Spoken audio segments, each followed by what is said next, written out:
शिव के समय से लेकर आज के इस 21वीं सदी तक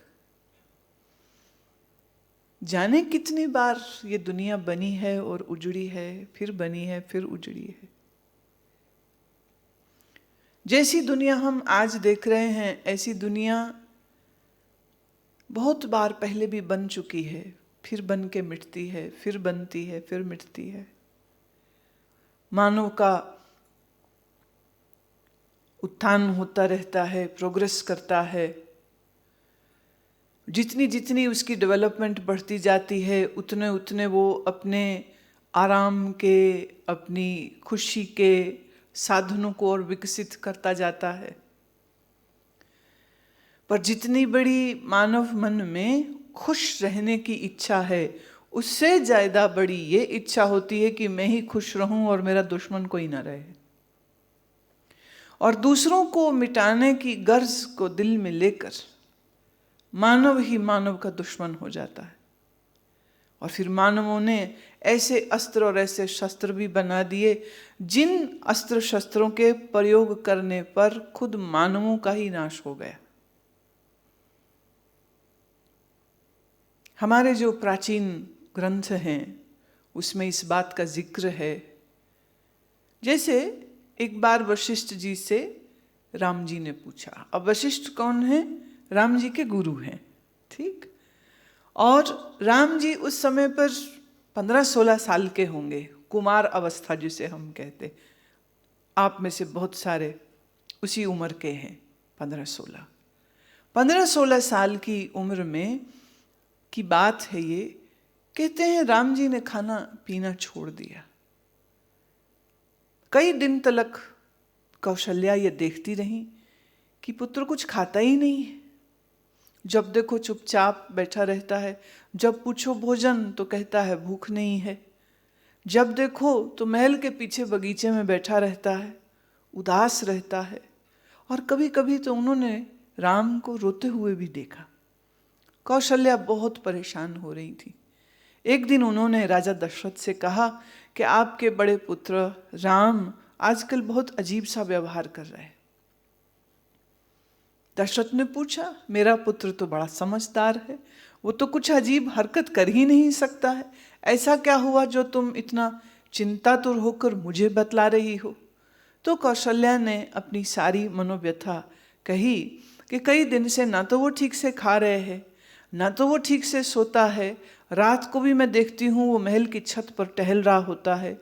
दिन में भी दोपहर में जब हम लोग आराम करते हैं, ये पिछले बगीचे में जामुन के पेड़ों के तले ये बैठा चुपचाप उदास। और सच तो ये है, कई बार मैंने राम को रोते हुए भी देखा। अब पुत्र जब बड़ा हो रहा हो तो पिता के व्यवहार में भी कुछ परिवर्तन आना चाहिए। जब तक पुत्र बालक हो, पिता एक दूसरे तर्ज से, एक दूसरे ढंग से बात करते हैं। पर जो समझदार पिता है वो अपने पुत्र की इस तरह बड़ी उम्र को देख करके और ऐसी मनोव्यथा को देखकर वो सीधे उससे बात करना उचित नहीं समझा। पर थोड़ी सी अब चिंता दशरथ जी को भी हो गई। तो जब चिंता लगे तो क्या करे? जब चिंता लगे तो गुरु के पास जाए। तो दशरथ भी अपने गुरु जी के पास गए। कौन है गुरु? वशिष्ठ जी। वशिष्ठ जी के आश्रम में पधारे और जाकर के सारी बात बतलाई और कहा कि राम आपका भी प्रिय शिष्य है। मेरा पुत्र तो है ही, पर मेरे से पहले वो आपका पुत्र है। तो आपके पुत्र की ये अजीब सी मन की हालत हो गई है। अब ये जो मैं बात आपको सुना रही हूँ ये गोस्वामी तुलसीदास की रामायण में नहीं है। और ये बात आपने फिर कभी टेलीविज़न के किसी सीरियल में भी नहीं देखी होगी, क्योंकि आपने राम की जिस जीवन कथा को देखा है ये उस कथा से बिल्कुल ही अलग है। और ये कथा का जो स्रोत है, जो जिस ग्रंथ से ये निकल रही है, उस ग्रंथ का नाम है योग वशिष्ठ। तो ये योग वशिष्ठ की कथा है। तो दशरथ के द्वारा ये सारी बात सुन करके गुरु वशिष्ठ जी ने कहा कि तुम चिंता मत करो राजन, हम राम को भी अच्छे से जानते हैं, राम के मन को भी अच्छे से जानते हैं, और ऐसे भी साधारणतः मानव मन किस किस किस रंग में जा सकता है हम उसका भी ज्ञान रखते हैं। तो आप निश्चिंत रहिए, मैं कल ही आता हूँ और राम से मिलता हूँ। अगले ही दिन सुबह ही सुबह वशिष्ठ जी पधारे। दशरथ के बताने पर कि अभी भी वो पीछे बगीचे में चुपचाप अकेले बैठा है, वशिष्ठ जी वहीं चले गए। अब गुरु वशिष्ठ अपने पाँव में लकड़ी की बनी हुई खड़ाऊँ पहनते थे। अब खड़ाऊँ जब पहन करके आप चलते हो तो खट खट खट खट की आवाज़ तो दूर से ही पता चल जाएगा कि कौन है। और राम को अपने प्रिय परम आदरणीय गुरु की खड़ाओं की उस खटखट की आवाज़ की भी इतना पहचान है कि यूं किसी और साधारण स्थिति में राम सुनते तो राम सबसे पहले भाग के जाते उस दिशा में जिस दिशा से यह आवाज़ आ रही है। परंतु आज तो गुरुदेव भी देख के थोड़े से विस्मित हुए कि राम वैसे के वैसे ही बैठे हैं सिर झुकाए हुए। तो समझ आ रहा था कि उन्होंने सुना भी नहीं, इतना वो अपने विचारों में उलझे हैं कि उनको गुरुजी के आने का पता भी नहीं चल रहा। जबकि शिष्टाचार ये कहता है गुरु अगर खड़े हों तो शिष्य को बैठना नहीं चाहिए, अगर गुरु खड़े हों तो शिष्य को खड़ा रहना चाहिए, अगर गुरु बैठ जावें तो गुरु की आज्ञा अगर हो कि बैठो तो बैठे, और अगर गुरु न कहें तो अपने आप से नहीं बैठते। गुरु कहे खाओ तो खाते हैं, और खुद के खाने से भी बहुत पहले गुरु के भोजन की व्यवस्था करके शिष्य पहले उनको खिलाता है, और उसके बाद जब गुरु आदेश दे कि बेटे अब आप भी खा लीजिए तो खाना चाहिए। तो ये कुछ मूलभूत फंडामेंटल रूल्स होते हैं जिसमें शिष्य के पालन करते रहने से शिष्य का ही कल्याण होता है। और गुरु के प्रति ये सम्मान प्रकट करने की चीज़ें नहीं हैं। उस परम गुरु का सम्मान हम खाली खड़े रहने से कैसे कर सकते हैं? उसके खाने के बाद खाएं, इतने भर से हमने उनको कौन सी बड़ी चीज़ भेंट में दे दी है? परंतु शिष्टाचार का जो तरीका है उसका पालन निश्चय ही करना चाहिए। जो भी कोई थोड़ा भी बुद्धि रखता है, गुरु के महत्व को जानता है, उन्हें इस बात का हमेशा ध्यान रखना चाहिए। बात चल रही है तो मैं थोड़ा इसमें और दो बातें और जोड़ती हूँ। कभी भी गुरु की पीठ पीछे नहीं खड़े होते, और कभी भी गुरु की तरफ पीठ करके नहीं बैठते। जब बैठे तो गुरु के सन्मुख बैठना चाहिए, बाएं दाएं ऐसी जगह में न बैठ जाए कि गुरु की नज़र ना पड़े। और पीछे तो खड़े होने का मतलब कोई नहीं है। हाँ, अगर पुराने समय में पंखा कोई कर रहा है गुरु को तो भी पीछे खड़े होने की आवश्यकता नहीं, तो भी वो हमेशा साइड में खड़े होते थे, पीछे में बिल्कुल। और पीठ तो कभी भी नहीं, गुरु की तरफ पाँव बढ़ा करके बैठ जाना कभी भी नहीं। पाँव हमारे शरीर के सब अगर अंगों की बात करें तो हम इनको निम्न अंग मानते हैं। क्यों? धूल मिट्टी गोबर कहाँ कहाँ पर कैसे कैसे बैक्टीरिया कैसी कैसी जगह में ये पाँव जाते हैं। तो आप अपने पाँव और सर है तो आपके ही शरीर का अंग, परंतु आप अपने सिर को पैर से श्रेष्ठ जानते हो, है आपके ही शरीर का हिस्सा। तो भी हम जब गुरु के सन्मुख जाते हैं तो अपने सर को झुकाते हैं, हम हाथ नहीं झुका देते खाली। कई है मूर्ख आजकल, हाय गुरु जी, है ना, they do this, hi guru ji, they are waving, that's fine. अगर गुरु मेरी तरह होगा कंटेम्पररी, वो तो बुरा नहीं मानेगा, पर तुम्हारी बेवकूफ़ी तो दिख जाएगी ना। जब पूरा विश्व मैं कह रही हूँ इस समय पर, साउथ अमेरिका के, स्पेन के, अमेरिका के, इंग्लैंड के, नॉर्वे, हाँ सब जगह पर, ये मैं सब जगह की बात आपको बतला रही हूँ। आज सब देशों के ये लोग भारत में किस प्रकार धर्म का पालन होता है, किस प्रकार गुरु की मर्यादा का ध्यान रखा जाता है, किस तरह गुरु से शिष्टाचार करना चाहिए, ये सब चीज़ें वो लोग पढ़ के सीख के उनका प्रैक्टिस करने की कोशिश कर रहे हैं। और जो भारत में रहते हुए भारतीय धर्म से परिचित होने के बाद भी जो इतनी भी समझ नहीं रखता है कि गुरु का अभिवादन कैसे किया जाना चाहिए, तो मैं ऐसे लोगों को सिर्फ इग्नोरेंट, अज्ञानी ही कह सकती हूँ, और तो क्या कहें। पर ये एक बड़ी विचित्र बात है, जो लोग दूसरी संस्कृतियों में पैदा हुए हैं वह लोग हमारे तौर तरीके को सीख करके और उस ढंग से, उस शिष्टाचार से व्यवहार करते हैं। पर कई दफ़े जो अपने देश में, भारत में जो जन्मे हैं, जो यहीं रहे हैं, जो यहीं पले हैं, जो यहीं पढ़े हैं, तो वो हेलो गुरु माँ, तो Guru Maa is fine with the halo, I have no problem in that, but that just shows that you are not well exposed, you are not well trained how you should behave with a master. We don't use our hands, we don't wave. Whenever we have to use our hand, we are always folding it. We always fold it and do the pranam, and it's always with the bow of the head. But preferably, it is always when you do the pranam, the head is right on the floor. It is a sign of a surrender.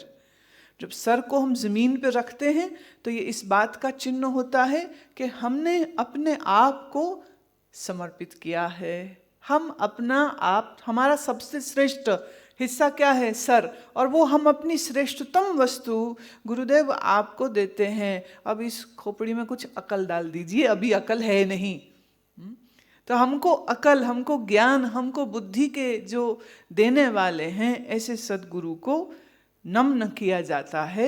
हाथ हिला के hello hi करना, ये थोड़ा सा शिष्टाचार के, मैं ये नहीं कह रही गलत है, पर मैं ये कह रही हूँ जो शिष्टाचार है उससे मेल नहीं खाता है।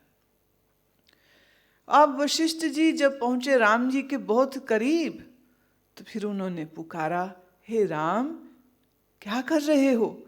अब जब कानों में आवाज़ आई तो एकदम झटका खा कर के राम जी क्या देखते हैं, ये स्वप्न है कि जागृत है? ये मेरे गुरुदेव, साक्षात गुरुदेव यहाँ कैसे आ गए? बिल्कुल अकस्मात, कोई खबर नहीं, कोई। और जब भी कभी वो महल में आते तो उनके आने की खबर पहले से सबको होती। सब लोग उनके स्वागत के लिए मुख्य द्वार पर होते, उनके भोजन इत्यादि की व्यवस्था कर रहे होते, कहाँ बैठेंगे, कहाँ वो विश्राम करेंगे, ऐसा सब दौड़ भाग कर रहे होते, क्या राजकुमार और क्या राजा दशरथ सब। पर ये अकस्मात गुरुदेव यहाँ कैसे आ गए? तो राम जी झटपट खड़े हुए, क्षमा याचना की कि गुरुदेव मुझे तो, मैं मूर्ख, आपके आने का संकेत ना मिला, आप कब पधारे वो ना पता चला, तो मेरी इस क्षमा, मुझे अपराध के लिए मुझे क्षमा कीजिए। तो राम जी ने दंडवत प्रणाम किया। दंडवत प्रणाम मतलब जब आप अपने शरीर को, दंड माने स्टाफ, एक स्टाफ की तरह जमीन पर लेटा देते हैं। दंडवत प्रणाम करने का मतलब ये नहीं होता जमीन पर सीधे लेट जाना। कई लोग ऐसा करते हैं, जब वो मिलते हैं ना हमें, तो वो अपनी तरफ से कोशिश तो कर रहे होते हैं दंडवत प्रणाम करने की, पर वो दंडवत नहीं कर रहे होते, वो सीधे लेट जाते हैं। अब दंडवत प्रणाम करना सूर्य नमस्कार आसनों में से एक आसन है, जिसमें आपकी पाँव की अंगुलियां, आपके घुटने, आपके कंधे और माथा और ये 2 हाथ, बस इतने ही अंग जमीन पर लगेंगे। पेट नहीं, सीना नहीं, from knee to your girdle, the hip girdle, ये पूरी जांघ जमीन को छूनी नहीं चाहिए, और घुटने से लेकर के आपके पैर की अंगुलियों तक ये भी जमीन में नहीं छूते हैं। आपकी कंधे सिर्फ लगते हैं और हाथ जमीन, सिर्फ आपके हाथ जमीन पर होते हैं। अब ये जो तरीका है, ये आपको हम कल सुबह में आसन के समय पर सिखाएंगे, दंडवत प्रणाम। अब दंडवत प्रणाम के जो लाभ हैं, सार में बोल ही देती हूँ। दंडवत प्रणाम करने वालों को कभी भी स्पाइन की प्रॉब्लम नहीं होगी। उनका लंबर रीजन स्ट्रांग होता है, उनका कॉसिक्स रीजन स्ट्रांग होता है, और आपका पूरा स्वास्थ्य आपके लोअर बैक से संबंधित होता है। तो जितने बार आपने दंडवत प्रणाम किया, समझो उतनी बार आपने अपनी स्पाइन को स्ट्रेच किया है, और जितने बार आप जमीन से ऊपर सीधे खड़े हुए हैं उतने बार आपने अपनी स्पाइन को रिलैक्स किया है। तो relaxation and contraction of your spine is the best form of yogic exercise which you can do to keep your whole body healthy. फिर बोलूं, दंडवत प्रणाम जब तुम करते हो तो उसमें भी गुरुजी को क्या मिल रहा है? गुरुजी को तो शायद खड़ा ही होना पड़ रहा है, वो कहीं जा रहे हैं, उनको खड़ा होना पड़ रहा है क्योंकि कोई शिष्य उनको प्रणाम कर रहा है। पर प्रणाम करने वाले शिष्य को दो लाभ मिलते हैं, एक फिजिकल और दूसरा साइकोलॉजिकल। साइकोलॉजिकल लाभ क्या है? जितने बार हम झुकते हैं उतने बार हम नम्रता का पाठ पढ़ते हैं, उतने बार हम अपने आप को भी रिमाइंड कराते हैं और अपने गुरुजी को भी स्मरण कराते रहते हैं कि हम आपकी शरण में हैं और आपको समर्पित हैं और आपसे ज्ञान का प्रसाद लेने आए। तो राम जी ने गुरु वशिष्ठ को दंडवत प्रणाम किया और गुरुजी ने बड़े प्रेम से राम जी के सर पर अपना दाहिना हाथ रख के आशीर्वाद दिया। गुरुदेव वहीं बैठ गए और राम जी वहीं उनके पास चरणों में बैठ गए। फिर पूछा, राम क्या हुआ? तुम ऐसे मुरझाए हुए से क्यों बैठे हो? और कई दिन से तुमने ठीक से खाया भी नहीं, फिर मैंने सुना तुम ठीक से सोते भी नहीं हो और तुम्हारी शक्ल देख करके वो साफ स्पष्ट भी हो रहा है, आंखों के नीचे काले घेरे आए पड़े हैं, चेहरा तुम्हारा कुमला गया है, फूल की तरह खिला हुआ चेहरा था।